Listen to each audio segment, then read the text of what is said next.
the ram or cylinder right here is leaking on the Bobcat, and I'm going to show you how I fix that. Saneauto produces DIY auto repair videos and tool reviews. Hosted by retired ASE certified master mechanic Victor Sane. Step one is you see this pipe right here?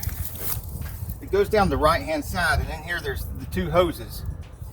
And I'll go in there, well, I'll just show you. Here in the engine bay, the one that comes down the right hand side is also the one that is forward. And these are not dummy proof. They have the same fittings and everything, so they can be swapped around. And so the forward one is also the one that goes on the right hand side. When you feel up in here, it's on the right hand side, and it goes to and is connected to this pipe right here. I'm going to use 214 millimeter or 2 9/16. It'd probably be best if you had the 9/16, but I stupidly brought 214 millimeters, so they might be really tight on the nuts. No, it went right on there. Oh, this one's kind of tight. All right, so, and I already have lock nuts here. If yours does not have lock nuts, I would encourage you that when you order your parts and everything, which there's always a link in the description of my videos to tools and parts. But if you order your parts, while you're waiting for your parts, go to the hardware store. Do yourself a favor, go to the hardware store and get you some lock nuts. But only if you don't already have some. This one's already gone.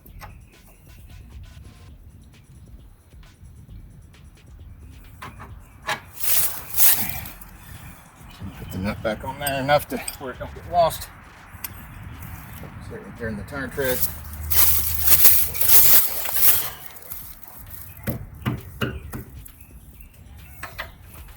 Now, if you're having a hard time with these, you can take an extra wrench and grab the end of it and pull and break that loose.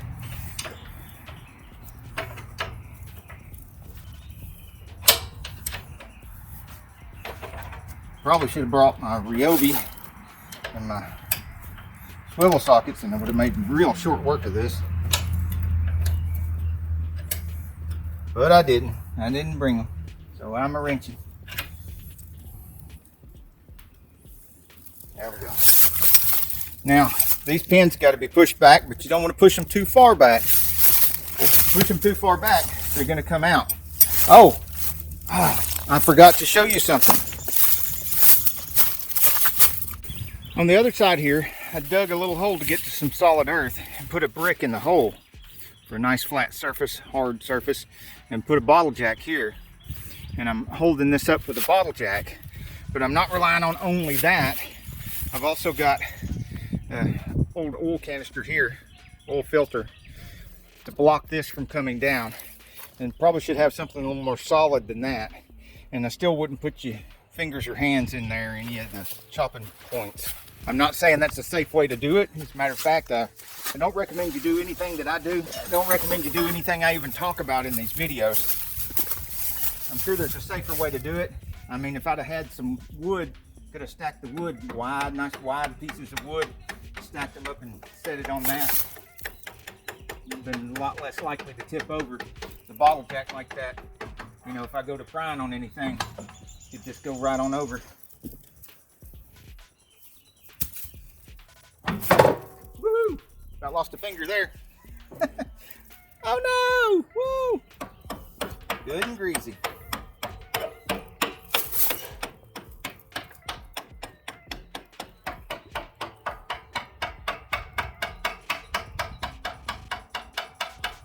Gotta go real slow right here at the edge, or it'll just go pop right out the back.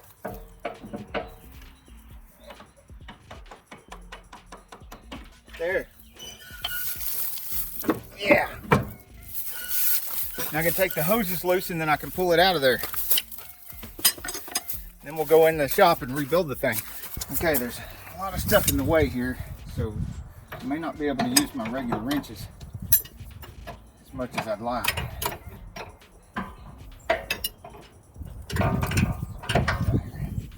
Oh, and these are a 22 and a 21.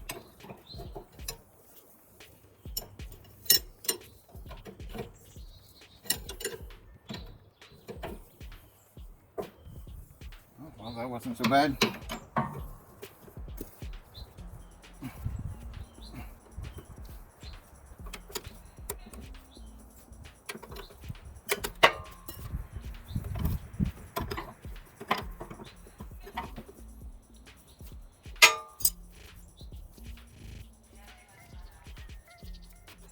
Okay, there's one.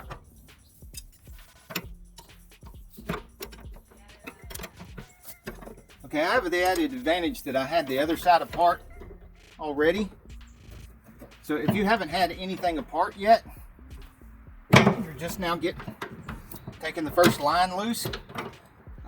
You need to do something to relieve the pressure to protect yourself while you're taking the first one loose in case there are some pressure, because you don't want that hydraulic fluid coming out under pressure and hitting you anywhere, anyway. Okay. Got to be a better way to get a bite on this. There we go. Now,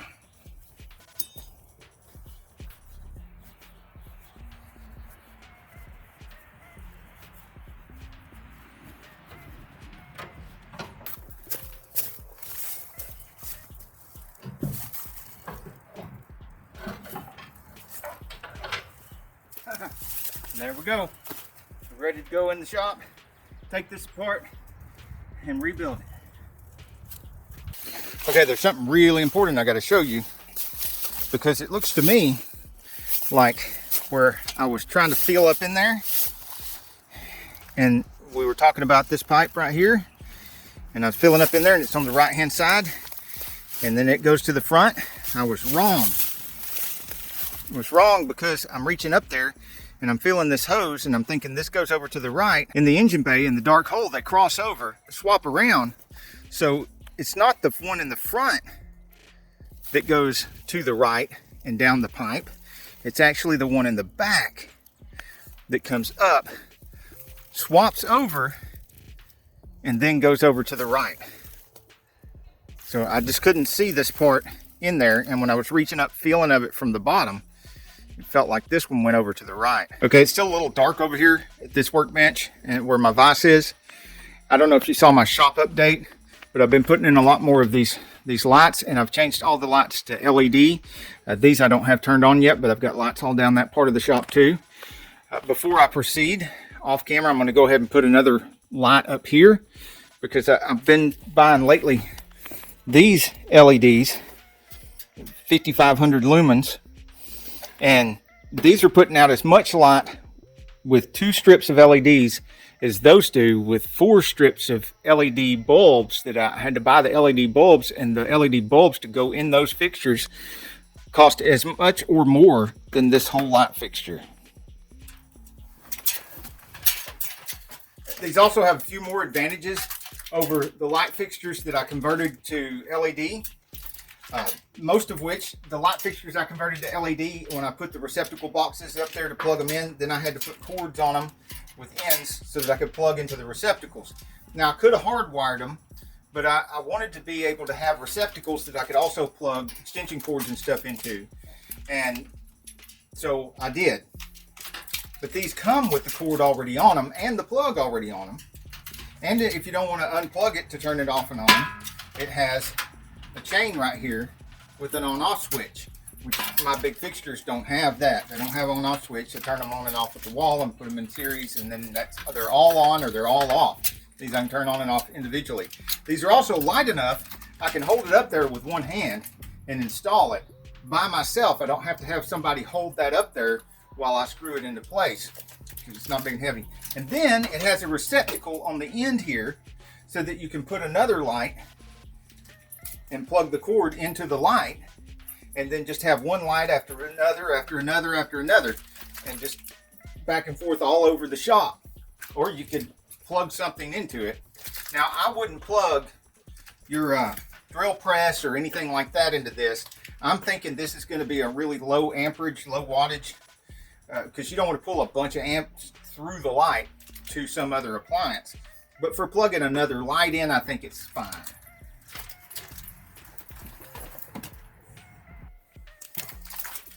They also come with some jack chain, a couple of zip ties, but most of all, my favorite thing it comes with is a couple of hooks. So, I mean, what else could you ask for? There's one I put up over here by the other Corvette, and I want to show you real quick what happens when I plug that thing in.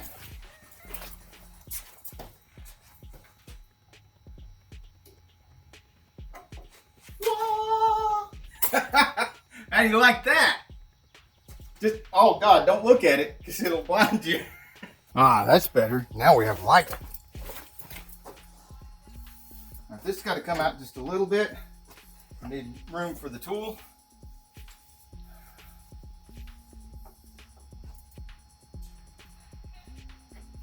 Down in the little holes there. This hole seems to have some trash in it. You need to get down in there. Oh. Make sure we clean that out good.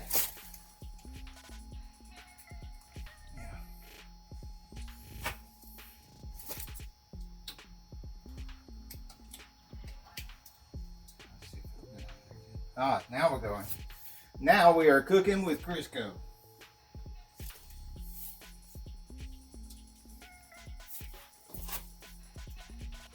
I need the cheater bar. Need the cheater bar. Oh, this will give you Superman strength.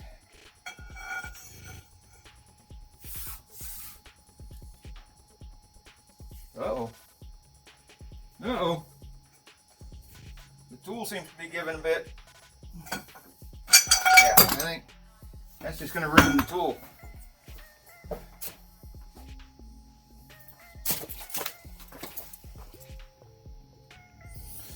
Now I don't like using Big Bertha here because she's going to leave some claw marks on here, which apparently there already are. Yep, there's already claw marks on there, so oh well.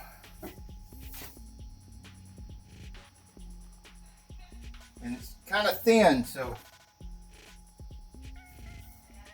got to grip this without touching the tube, the cylinder.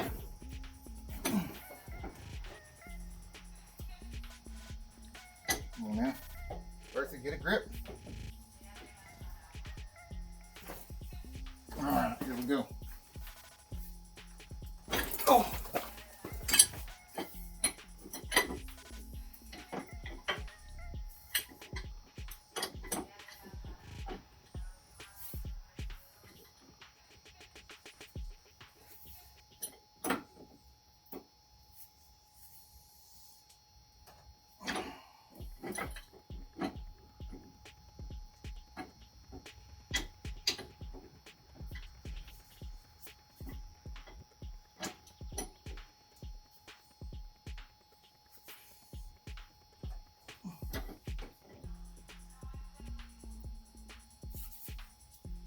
Ah, there we go.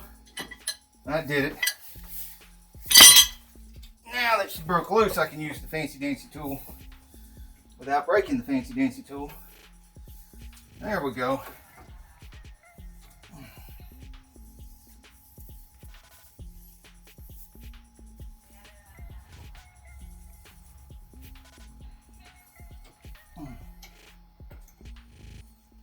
Oh yeah, I'll do it by hand now. We need a bucket.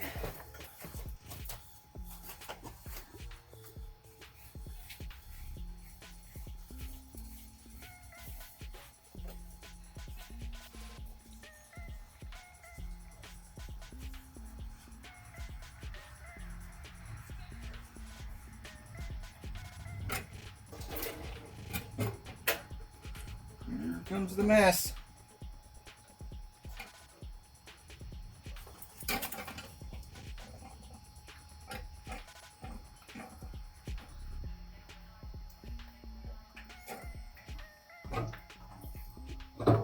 There we go.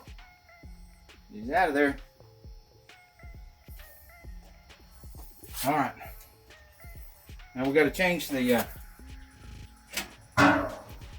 take the tube out of the vise and put the piston in the vise. and get that big nut off the other end of the piston. The reason I'm using the vise and holding it here is just one thing I try to avoid is gripping it anywhere along here, because these seals are riding along here, and if you try to grip it anywhere along here and you leave any kind of claw mark at all, that seal is going to go over that. I don't care if you sand it or whatever. If you do sand it, that could help once that's done, but it's best not to have any claw marks at all, because the seal's going to go over that claw mark over and over, and it's just going to destroy that seal. Not a matter of whether it will or not, it's just a matter of how long will it take. Probably not very long. All right.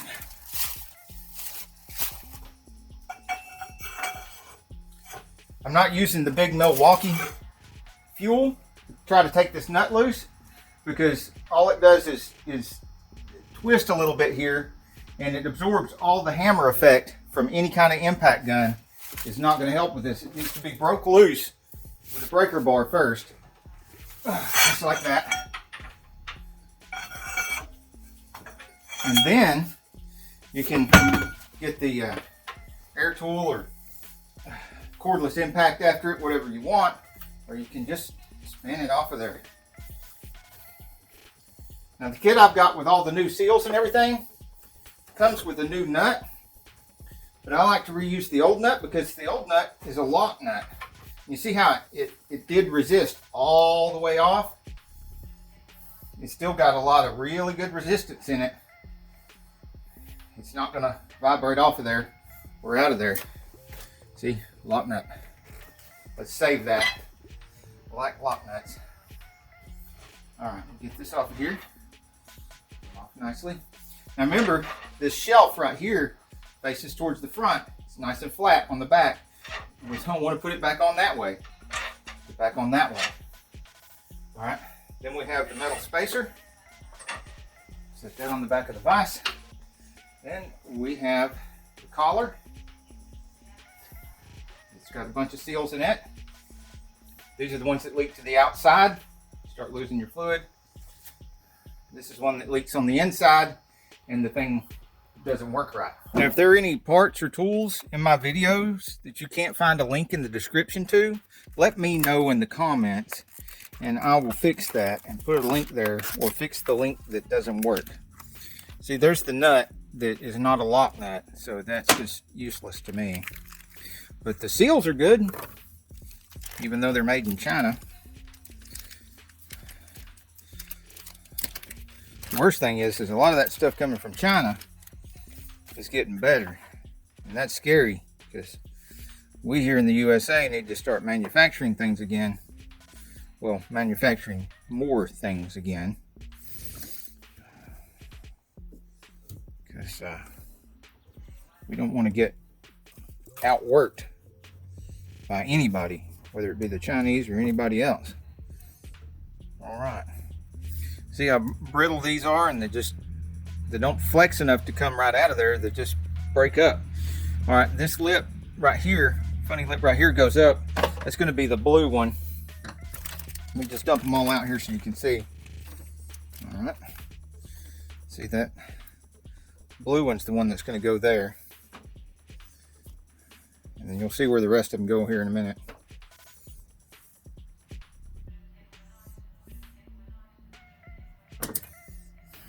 All right, there are two of these square cut seals. One of them's a lot thinner than the other. There's the really thin one right there. The really thin one goes right there. There's actually an O-ring. Not that one, I don't think. Maybe it is. This big O-ring right here goes right here, which you see there's nothing there now. This one goes along with this really thin one. Those two are friends, and they're going to reside right here. Let's go ahead and get that out. See? And there's the thin one. Rid of those. All right, down here is where this one is, and you notice it's got a lip to the outside. That's a little confusing.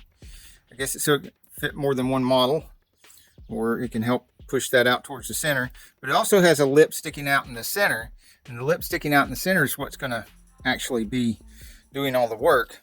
And it needs to be oriented this way when this is oriented this way, so that it helps hold the fluid pressure inside there.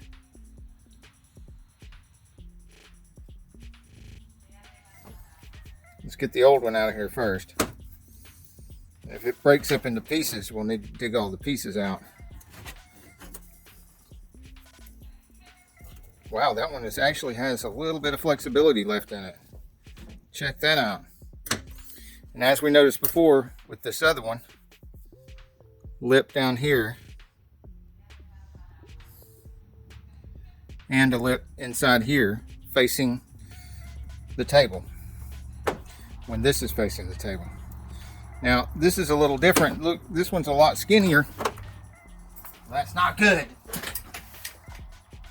Oh, son of a... Okay, what I was trying to say was this new one is a lot thicker than the old one. So something is afoot here. Something's going on. Let's take a look down in here and see. Oh, sure enough, here. Remember we have this right here for here, like a spacer. Well, there's one down in here. It was on the top.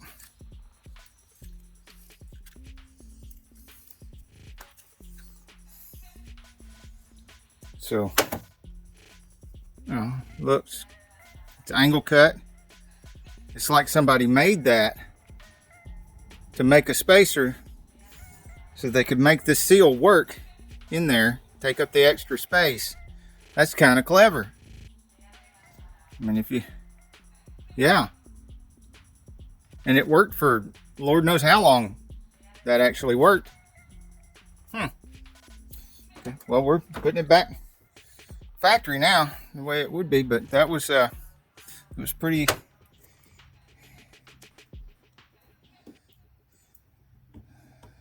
that was pretty inventive, whoever did that.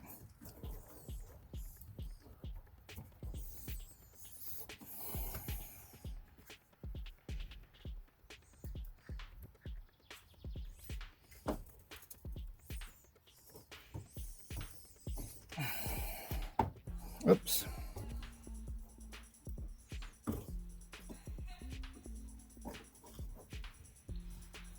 If you don't have really strong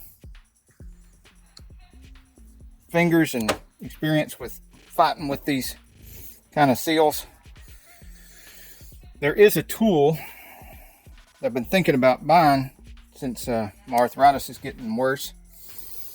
And I'll put a link to it in the description below. And it looks like 3 little fingers, and you can grab the seal with it and turn it into an E shape, like a little E clip, and set it down in there and then undo it, and it goes right into place. Or at least in theory. I've been doing this stuff with my fingers all these years. A little help from a pick. A lot of times a pocket screwdriver. Which I need right now. I need my pocket screwdriver.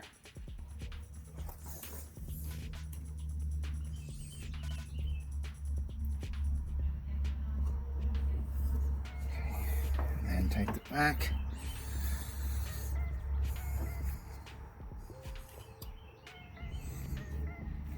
Alright. Part way. Don't just cram something onto the shaft after that. See, that's not in there all the way. It's not all the way down. That's not seated. And this has got a little bit of a bend to it. And I put the bend away from the seal so that I can manipulate it without actually touching the seal with the sharp part of the screwdriver. Let it roll over and then drop down in where it belongs. Then take my finger and rub it around there and make sure that I don't feel something wrong that I can't see.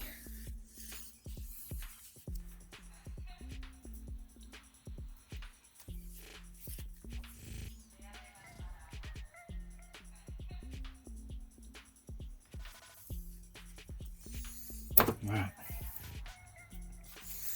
Let's get this groove right here cleaned up too.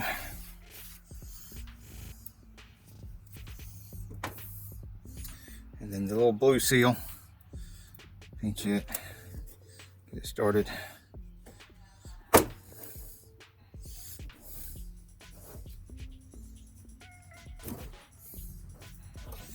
Again, the bent part, put that away from the seal.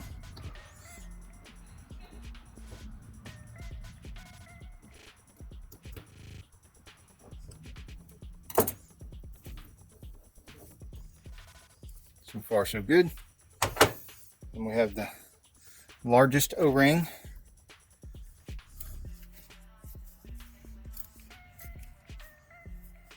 So it just goes there between the threads and the tip. There shouldn't be any fluid getting past here and even going over there. So it's just a second line of defense. Now this, let's not throw that one in the floor.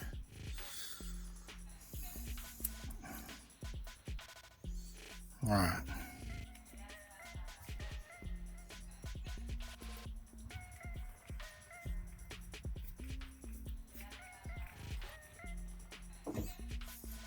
And then the fat O-ring is behind it. Then a little petroleum jelly. Seal and that seal. A bit on that one. A bit on that one. And let's get some on the threads on purpose. Because we want it to be easy to tighten up and easy to get apart. We take it apart again. Somewhere down the road.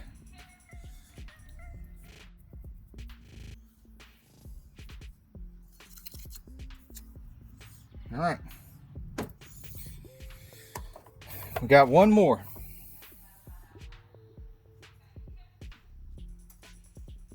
This seal needs to go here. This is a special case here. It's a little difficult getting this out.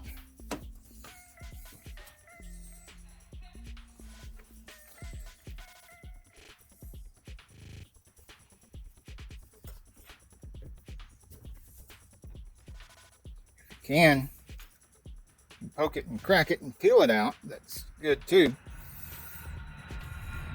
You might be wondering, just let the jet take off.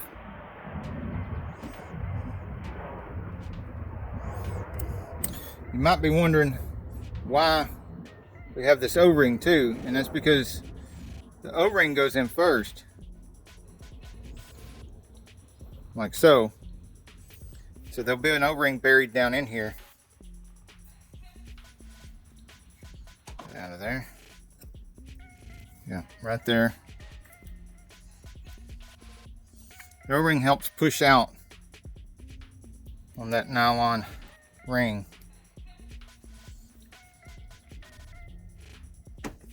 All right, there, we got that one pretty quick.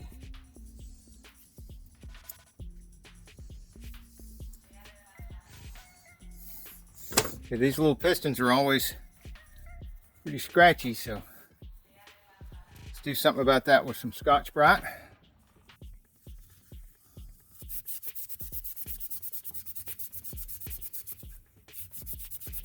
This won't get all the scratches out, but it'll get that burr off the top of, on either side of each scratch is a burr that sticks out the top. So 2 burrs for every scratch. And what we're really doing is getting rid of the burrs on either side of those scratches. The scratches will still be there.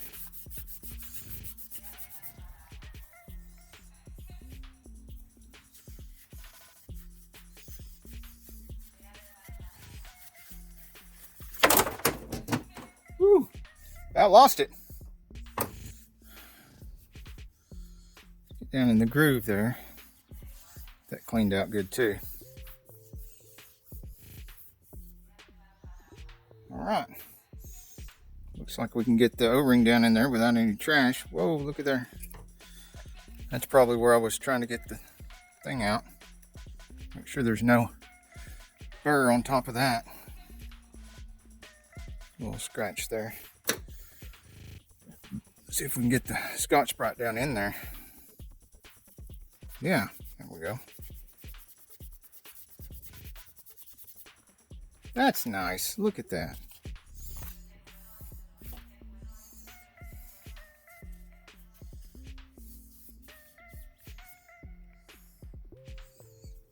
Now we can put the O-ring in there. Just get the O-ring in one place and just go around. Run around like a carousel. Okay, now this is going to take some doing, getting this down in there. Get it on your groove first. Don't have it sitting up here. And then pull it across. Get her started. Keep going in one direction. Get started.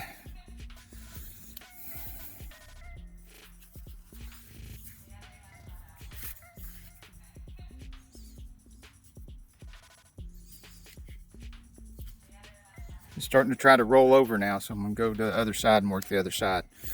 We don't want it to roll and go in there sideways.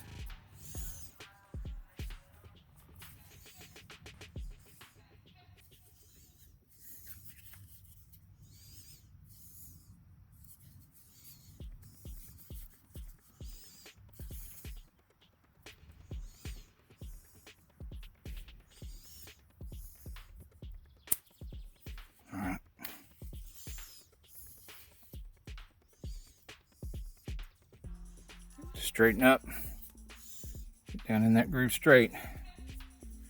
All right, now that is sticking up entirely too much, and it's going to be like that until we do something about it with a special tool that I've made. I'll show you that now, and here it is. All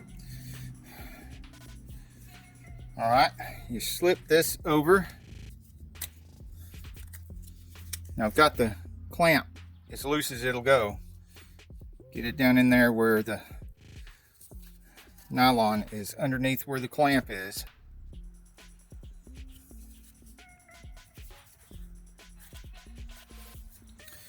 And then tighten the clamp.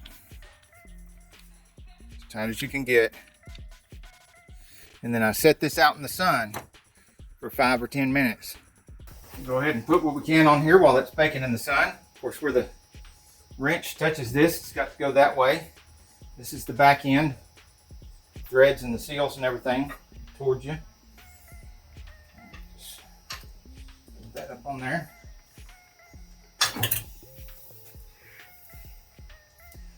And we need the spacer. Wipe that off in case anything from the vise got on it. All wiped off good.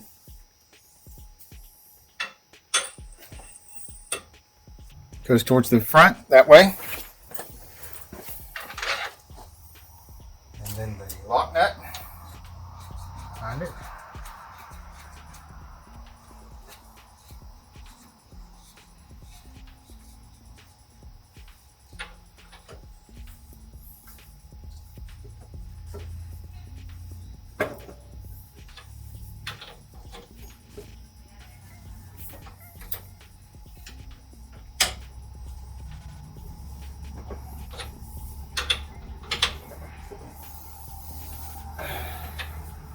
Well, that lock nut still has life left in it.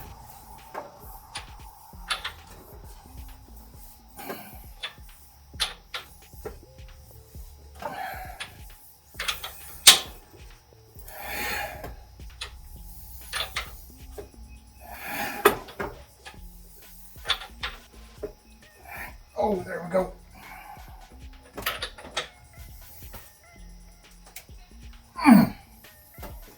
All right. Sure, it don't need to be any tighter than that. tool off.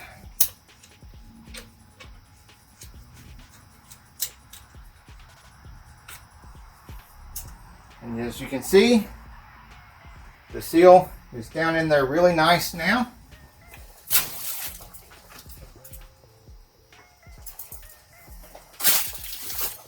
Paint that with some petroleum jelly too.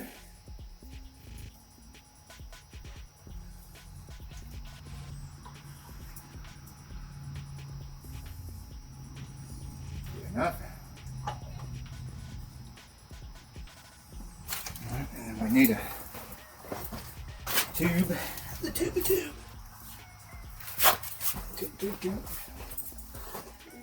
Tube. Tubey dooby doo!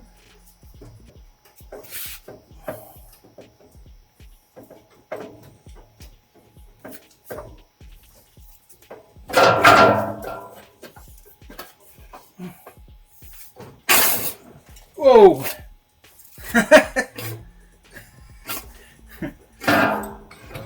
think nobody was standing behind me. I think the tube really liked that.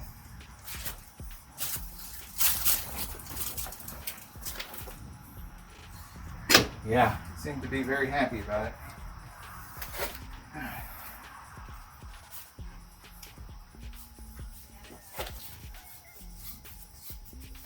Careful starting the threads, because this thing's aluminum. Mess up the threads. I think it's aluminum. It appears to be aluminum. Yeah, it's aluminum. Unless it's magnesium or something.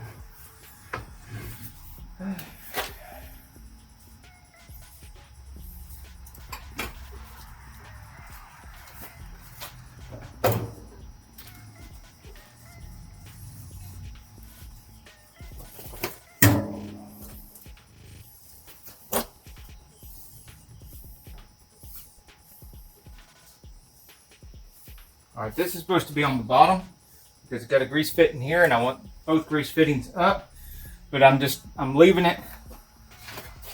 Go ahead and put that there. I'm leaving it up right now because I want the hoses pointed that way so there's less drippage. Right at the last minute's when I'm going to turn and tighten it. Well, it doesn't matter. You can go ahead and tighten this at any point. You can go ahead and tighten this thing because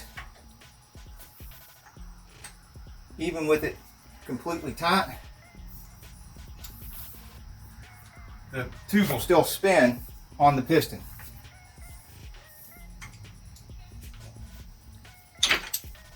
Oh, that's not good. I still need to just do it by hand.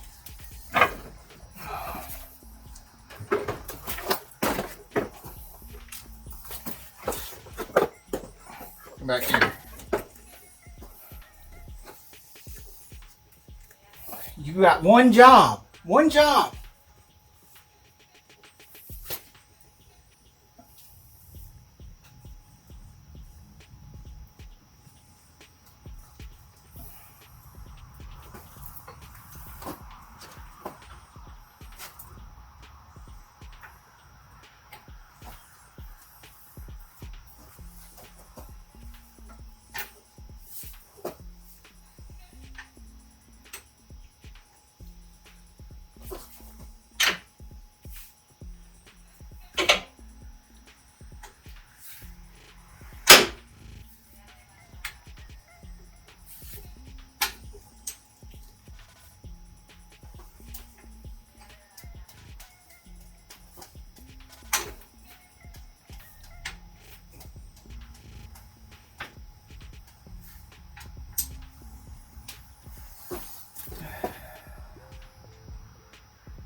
Okay, for the last little bit, need to get in here and get some leverage.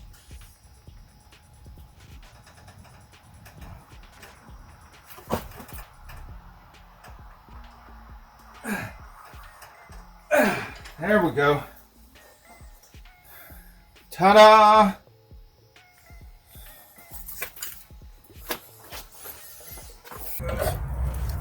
Here. Gotta kind of line it up with where the pin goes. Best I can. Walk back here. Don't know if I can. Yeah, this is going to be a problem.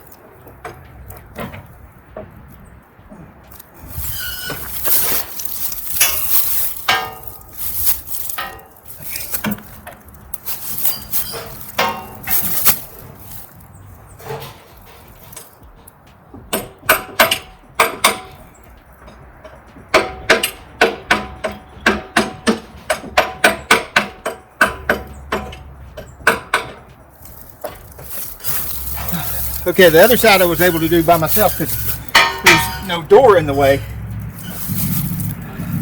So I'm either going to have to take the door off the pins. Maybe. It's heavy. Oh gosh. Nope. Alright. I have to go get some assistance. Okay, let's see if this works.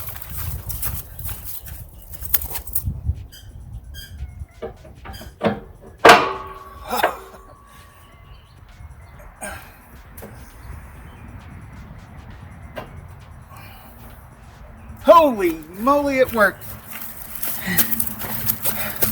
We'll just call our assistant's Ham, or Ham Bone, because he's a hammer. Amazing what you can do with a hammer. Line that up. That. Get a bolt started in it. Woohoo! Yeah, there we go. All right. Ham bone here on the other end. Lift all this up here. Hold that in place for a minute. Go ahead and tighten that down before I forget.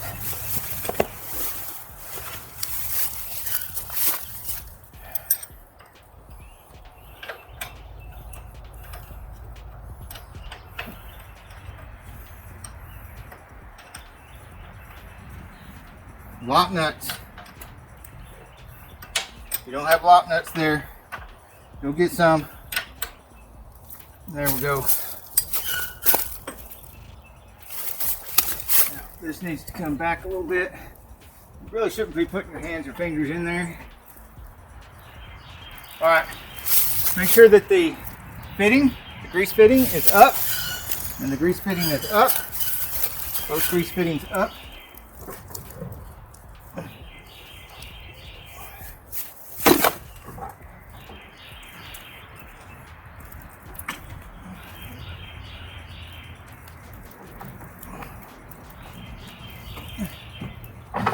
All right, look at that.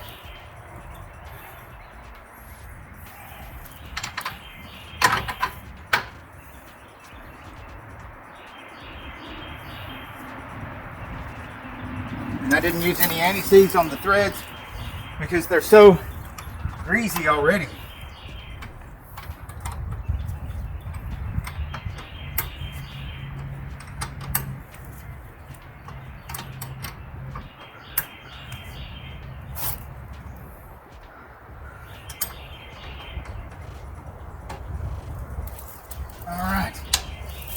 Go.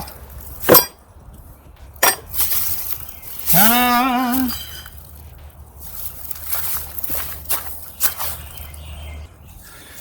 The way I see it is, even if I spent $1,100 on buying a rebuilt ram, so I wouldn't have to build it myself or replace those seals in it, I'd still have to take it out off of the Bobcat and then put it back on, which is like half the work. So I might as well, you know, I'm already dirty and greasy and got my tools out, just go ahead and build it myself and save $1,100. Well, I won't save the whole $1,100 because you still have to buy the seals, but like I did on the other side, I just don't have time on this side. I did on the other side, some of the money I saved I put into putting new hoses, and now I got brand new hoses on the other side. If anything goes wrong with these hoses, yeah, I'm going to have to take the ram back off to replace these hoses.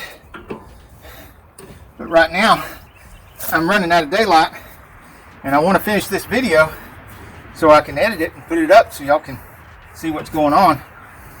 Oh, now that's done dropped down there so far that it's stuck. It's hitting that bend and it's getting stuck. There we go.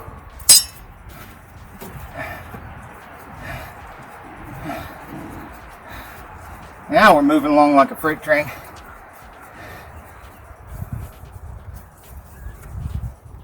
Do-do-do. Alright. It ain't easy being greasy.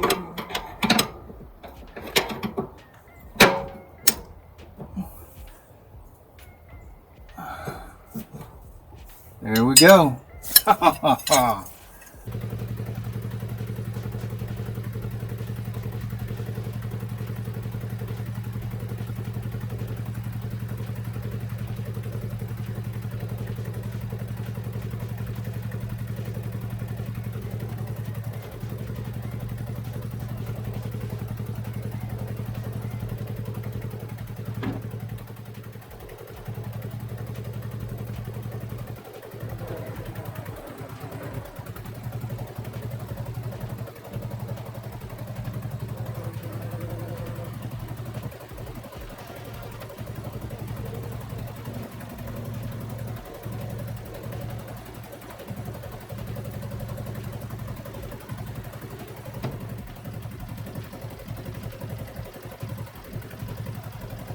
Hey, if you like this video, we got a whole lot more. We got tool reviews, we've got repair videos, we've got show car videos, hot rods, mod rods, you name it. If it's got wheels on it and an engine, it's probably on this channel.